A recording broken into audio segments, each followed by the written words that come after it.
Assalamualaikum warahmatullahi wabarakatuh. Halo semuanya.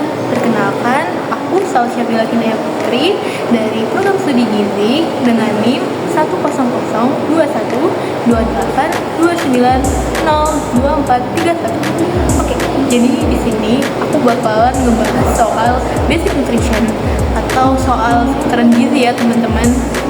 Kalian pada penasaran gak sih? Oke, kalau gitu simak video berikut ini ya. Nah, ini teman-teman, jadi yang pertama aku bakal ngebahas soal nutrisi holistik. Nah, jadi nutrisi holistik itu apa sih? Sederhananya adalah cara makan yang sangat menghormati hubungan antara pola makan kita, kesehatan tubuh, dan juga lingkungan. Bayangin, nutrisi holistik tuh kayak gaya hidup yang gak cuma mikirin apa yang kita makan, tapi juga dampaknya buat kesehatan kita dan lingkungan di sekitar kita. Misalnya, dengan memilih makanan yang sehat dan alami, kita nggak cuma menjaga tubuh kita tetap fit, tapi juga ngebantu menjaga kelestarian lingkungan. Jadi, nutrisi holistik ini adalah tentang makan yang nggak cuma buat diri sendiri, tapi juga buat bumi. Nah, seru banget kan? Selanjutnya, biji bunga matahari. Nah, kalian pasti udah pada nggak asing nggak sih sama biji bunga matahari?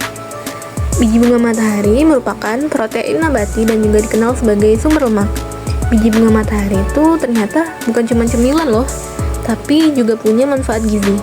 Biji ini adalah sumber protein nabati, jadi cocok banget buat kamu yang mau protein dari tumbuhan. Selain itu, biji bunga matahari juga kaya lemak sehat yang baik untuk jantung dan bisa buat bantu nurunin kolesterol. Jadi, biji bunga matahari ini multifungsi banget loh, sumber protein dan lemak sehat. Kemudian selanjutnya ada disakarida. Disakarida adalah jenis karbohidrat yang terdiri dari dua molekul gula sederhana atau monosakarida yang bergabung bersama. Ada 3 jenis disakarida yang penting kita tahu: sukrosa, laktosa, dan maltosa. Yang pertama itu sukrosa.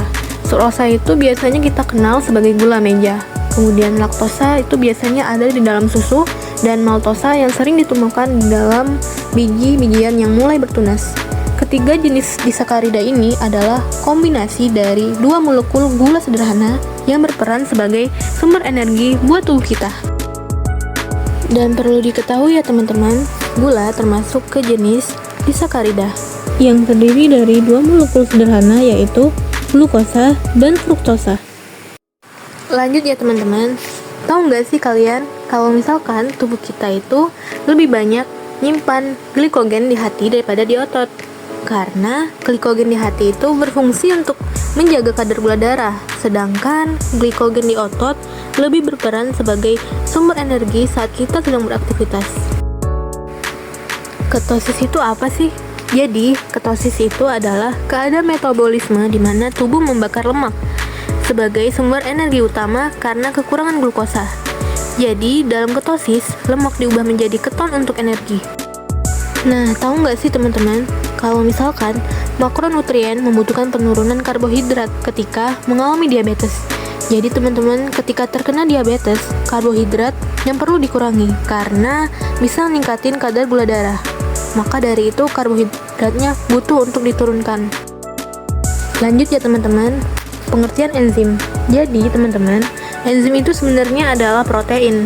Protein ini bertugas mempercepat reaksi kimia di dalam tubuh kita, seperti proses pencernaan dan metabolisme.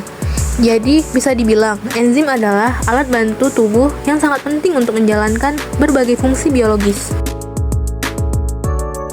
Dan perlu kita ketahui ya teman-teman, bahwa pencernaan kimiawi protein itu terjadi di lambung dan usus halus. Nah selanjutnya asam amino. Tahu nggak sih guys, asam amino itu pembatas pada tempe adalah metionin. Kenapa sih guys? Alasannya tempe tergolong ke makanan yang terbuat dari kacang-kacangan. Jadi metionin ini sendiri terkhusus buat pembatas pada kacang-kacangan.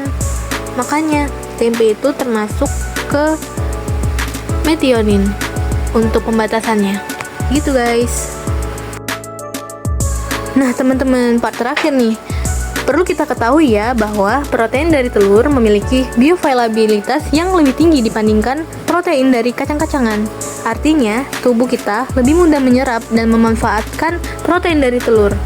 Bahkan, telur sering dijadikan standar untuk menilai kualitas protein karena penyerapannya yang sangat baik. Nah, berikut ini adalah AKG yang biasa digunakan sebagai acuan bagi pemerintah pusat, pemerintah daerah, dan pemangku kepentingan untuk yang pertama, menghitung kecukupan gizi penduduk di daerah.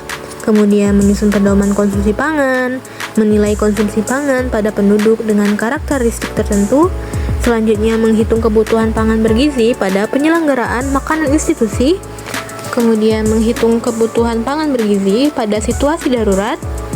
Selanjutnya menetapkan acuan label gizi atau ALG. Kemudian mengembangkan konsumsi pangan, indeks mutu. Selanjutnya mengembangkan produk pangan, menentukan garis kemiskinan, terus menentukan besaran biaya minimal untuk pangan bergizi dalam program jaminan sosial pangan, dan yang terakhir adalah untuk menentukan upah minimum dan kebutuhan lainnya. Paparan materi dari aku, semoga bermanfaat.